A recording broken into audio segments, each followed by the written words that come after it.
இந்த தலைப்பையே நீங்கள் ரொம்ப கவனமாக பார்க்கலாம்.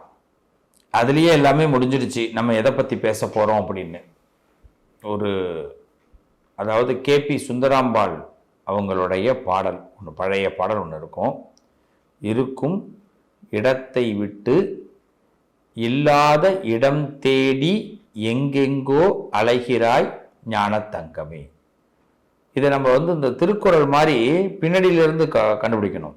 ஞான தங்கமே அப்படின்னா நாம முதல்ல ஞானம், நம்ம எல்லாருமே பார்த்தீங்கன்னா நல்ல ஞானம் பொருந்திய தங்கங்கள் தான். நம்ம முடிவை தான் ஆரம்பிக்கிறோம். நம்ம எல்லாரும் ஞானம் பொருந்திய தங்கங்கள். ஆனால் நமக்கு ஏதோ ஒன்று கிடைக்கல, நம்ம எதிர்பார்க்குற விஷயம் சக்சஸ் ஆகலை, நம்ம போகிற ரூட்டு தப்பாகுது. அப்போ நம்ம ஆரம்பித்த இடம் தானே தப்பு. கவனிக்கிறீங்களா? இப்போ ஒரு மனிதனுடைய வெற்றி, எல்லாரும் வெற்றி பெறணும்னு ஆசைப்படுறோம். யாராவது ஒரு களத்தில் இறங்கும் போது நான் தோல்வி அடைய வேண்டும் அப்படின்னு யாராவது இறங்குறாங்களா? இல்லை. சில பேர் இன்னொன்று செய்வாங்க, இன்னொருத்தவங்களுக்கு டஃப் கொடுக்கறதுக்காகவே களத்தில் இறங்குவாங்க. அதுவும் ஏறத்தாழ ஒரு வெற்றியை நோக்கி தான் பயணம். இப்போ ஒரு எலெக்ஷனில் நிற்கிறாங்கன்னா 40,000 ஓட்டு, அது ரெண்டாக பிரித்தா 21,000 ஓட்டு, 21,000 சொச்சம் நம்ம வாங்கினா வெற்றி. அதை வாங்க விடாமல் தடுக்கிறதுக்கு ஒருத்தர் இறங்குவார். அவர் ஜெயிக்கிறதுக்கு ஐடியா கிடையாது, ஆனால் இதை தடுக்கணும், இவர் ஜெயிச்சிடக்கூடாதுன்னு தடுக்கிறதுக்கு ஒருத்தர் இறங்குவார். அப்போ கூட அவர் ஒரு சொற்பமான ஓட்டை தான் வாங்குவார் இல்லையா? எலெக்ஷன்லாம் நம்ம பார்த்துருப்போம்ல. இப்போ எல்லாருக்கும் ஒரு பேசிக் அறிவு இருக்கும், ஞானம் இருக்கும், நம்ம எல்லாருமே ஒரு தங்கம். இருந்தாலும் நம்ம ஏன் நிறைய இடங்கள்ல தோல்வியை தழுவுகிறோம்? நம்ம போற ரூட்டு எங்க தப்பாகுது? ஏன் இந்த இடம்? அப்ப நம்ம ஆரம்பிச்ச இடத்துல ஏதோ மிஸ்டேக் இருக்கு. இதை நம்ம கண்டுபிடிக்கணும்.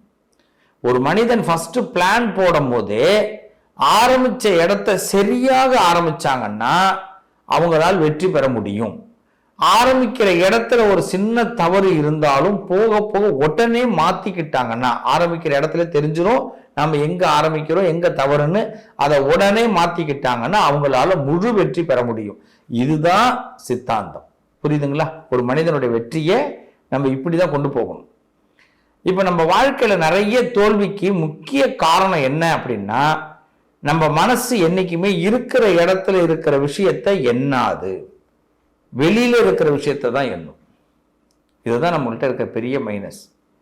நம்ம ஊர்ல ஒரு பெரிய அதிசயம் இருக்கும், அதை போய் யாரும் பார்க்க மாட்டோம்.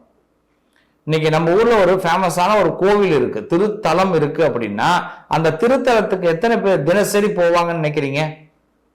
வாசல்ல கடை போட்டிருக்கிறவங்க கூட உள்ள போய் பார்க்க மாட்டாங்க. ஆனா எங்கெங்கிருந்தோ வரவங்கெல்லாம் நாள் நேரம் பார்க்காம நின்று அந்த சுவாமியை வழிபாடு செய்வாங்க. அப்ப நம்ம திருத்தலம் அப்படின்னு ஒண்ணு இருந்தா கூட நாமளே அங்க யூஸ் பண்ண மாட்டோம். இப்போ புரியுதுங்களா? இப்ப அந்த சுவாமியை போய் பார்க்கறது நம்மளாலேயே முடியாது, பார்க்க மாட்டோம். அது ஒரு பெரிய ஒரு விஷயமா இருக்காது.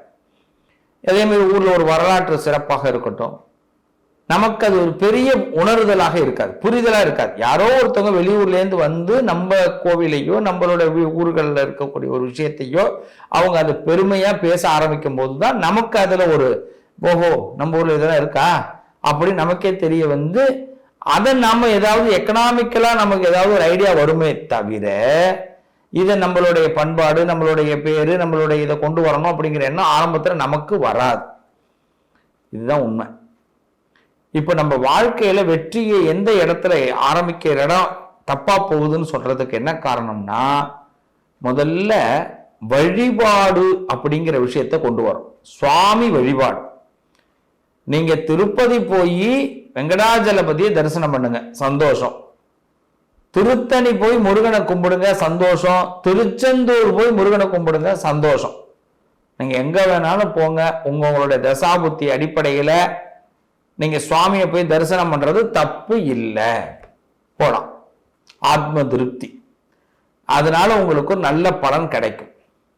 ஆனா இத்தனை இடங்கள் போய் எனக்கு நல்லது நடக்கலைங்க அப்படின்னு சொல்றீங்களே, என்னைக்காவது அது ஏன்றது யோசனை வந்திருக்கா? காரணம் வந்திருக்கா? இருக்குங்க, காரணம் இருக்கு.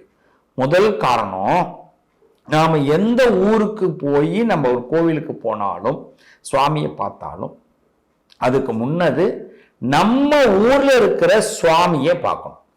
நீங்க ஒரு கிராமத்துல இருக்கீங்க, உங்க ஒரு ஏரியால இருக்கீங்கன்னா அங்க ஒரு பிள்ளையார் கோயில் இருக்கும், அங்க ஒரு சிவன் கோயில் இருக்கும், அங்க ஒரு பெருமாள் கோவில் இருக்கும், அங்க ஒரு மகமாய் கோயில் இருக்கும்.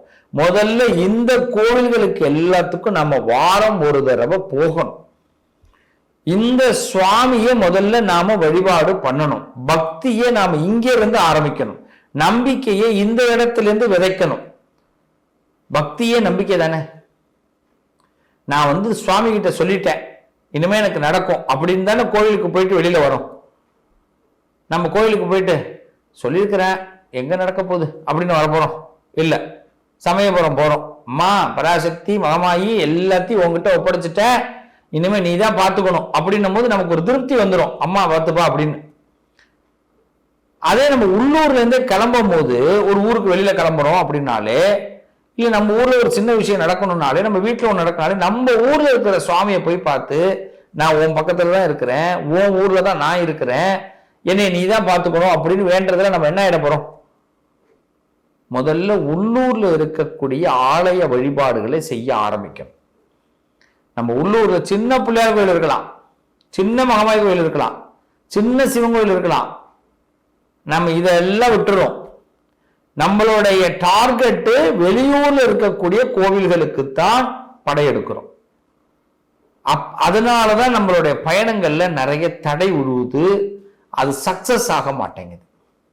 நல்லா தெரிஞ்சுக்கிங்க. இனிமே நம்ம வாழ்க்கையில ஆரம்பிக்கிற விஷயம் நல்லா இருக்கணும்னா, இன்னையிலிருந்து நீங்க செய்ய வேண்டியது, உங்க ஊர்ல உங்க கிராமத்துல உங்க தெருவுல உங்களுக்குன்னு ஒரு சுவாமி அங்க இருப்பாங்க, அந்த சுவாமியை முதல்ல வழிபாடு செய்யணும். அது சிவன் கோயிலா இருக்கட்டும், பெருமாள் கோயிலா இருக்கட்டும். 5 கோயில் இருக்கு சார், 6 கோயில் இருக்கு, 7 நாள் இருக்கு சார். வாரம் ஒரு நாளைக்கு ஒரு கோயிலுக்கு போலாம். இந்த சுவாமி எல்லாம் நாம தான் வழிபாடு பண்ணணும். நம்ம ஊர்ல முருகன் இருக்கார், நம்ம ஊர்ல பிள்ளையார் இருக்கார், நம்ம ஊர்ல சிவன் இருக்கார், நம்ம ஊர்ல பெருமாள் இருக்கார், நம்ம ஊர்ல மகமாய் இருக்காங்க. இவங்களை எல்லாம் இங்கேயே முதல்ல பிரார்த்தனை பண்ணணும். இவங்களுக்கு நாம ஒரு அபிஷேகம் ஆராதனைகள் செய்து அந்த கோவிலுக்கு போய் உட்கார்ந்து வெளில வரும்பொழுதுதான் மன நிம்மதி கிடைக்கும். இந்த நிம்மதியோடு நாம் அடுத்த இடங்களுக்கு போகும்போது முழு வெற்றி கிடைக்கும். இங்கேயே உங்களுக்கு ஸ்கோர் விழுந்துடும். நீங்க நினைக்கிற விஷயம் இங்கேயே கிடைச்சிடும். நாம நினைக்கிற மாதிரிலாம் எனக்கு அவ்வளவு தூரம் செலவு பண்ணிட்டு அங்க போய் தான் எனக்கு இது கிடைக்குங்கிறதெல்லாம் கிடையாது. ஆனா நம்ம இங்க பண்றதே கிடையாது. அது நம்ம உள்ளூர் தானுங்க. அப்பா நமக்கு ஒரு அட்வைஸ் பண்ணுவார், யாராவது கேட்போமா? அம்மா ஏதாவது அட்வைஸ் பண்ணுவாங்க, கேட்போமா? ஆனா யாரோ ஒருத்தவங்க அட்வைஸ் பண்ணுவாங்க, அதை கேட்போமே? நம்ம வீடு, நம்ம அப்பா, நம்ம அம்மா, அதே மாதிரி நம்ம ஊரு, நம்ம தெய்வம். இங்க இருந்து முதல்ல நம்ம, ஏன்னா டெய்லி நம்ம இங்கதான் வந்துட்டு போறோம். நம்மளுடைய ஆன்மாவுடைய பிரவேசம் இங்கதான் இருக்கு. அதனால உள்ளூர் தெய்வங்களை முதல்ல வழிபாடு செய்ய ஆரம்பிங்க. உள்ளூர்ல கிருத்திகையா முருகன் கோயிலுக்கு போங்க, உள்ளூர்ல சங்கடகர சதுர்த்தியா விநாயகர் கோயிலுக்கு போங்க, பிரதோஷமா உங்க ஊர்ல போங்க, சிவன் ராத்திரியா உங்க ஊருக்கு போங்க, சுவாமியை பாருங்க, ஏகாதசியா உங்க ஊருக்கு போங்க, உங்க ஊர்ல சுவாமியை பாருங்க. அப்புறமா அடுத்த ஊருக்கு போகலாம். அதுக்கு பிறகுதான் அடுத்தது. அதனாலதான் சொல்லுவேன், எங்கேயாவது வெளியூர்லாம் கிளம்புறதா இருந்தா 5-6 தேங்காய் கையில வச்சுக்கணும். முதல்ல நம்ம வீட்டு வாசல்ல ஒரு தேங்காய் உடைக்கணும். பக்கத்துல கோயில் போற வழியில என்னென்ன கோயில் நம்ம ஊர்ல இருக்கோ எல்லா கோயில் வாசல்லையும் தேங்காய் உடைச்சிட்டு அனுமதி வாங்கிட்டு தான் வெளியூர் பயணமே புறப்படணும். கொடைக்கானல் போறதா இருக்கட்டும், ஊட்டி போறதா இருக்கட்டும், சுவிட்சர்லாந்து போறதா இருக்கட்டும், இங்க இருக்கிற சுவாமி கிட்ட அனுமதி வாங்கினாதான் அங்க பயணம் சிறப்பு. இது எல்லாத்துக்கும் முன்னாடி குலதெய்வத்தை வீட்டிலேயே நினைச்சுக்கணும். இந்த பயணங்கள் ஆரம்பிக்கிறதுக்கு முன்னாடி எந்த பூஜைக்கு போனாலும், ஒரு கிருத்தியா இருக்கட்டும், சங்கடகர சதுர்த்தியா இருக்கட்டும், அமாவாசையா இருக்கட்டும், பௌர்ணமியா இருக்கட்டும், குலதெய்வத்தை முதல்ல நினைச்சு ஒரு பத்திரம், ஒரு புஷ்பத்தை அங்க குலதெய்வத்தை நினைச்சு உள்ள சுவாமி கிட்ட சாத்திட்டு வீட்டுல தான் அதுக்கு பிறகு அடுத்த சுவாமி பார்க்கணும்.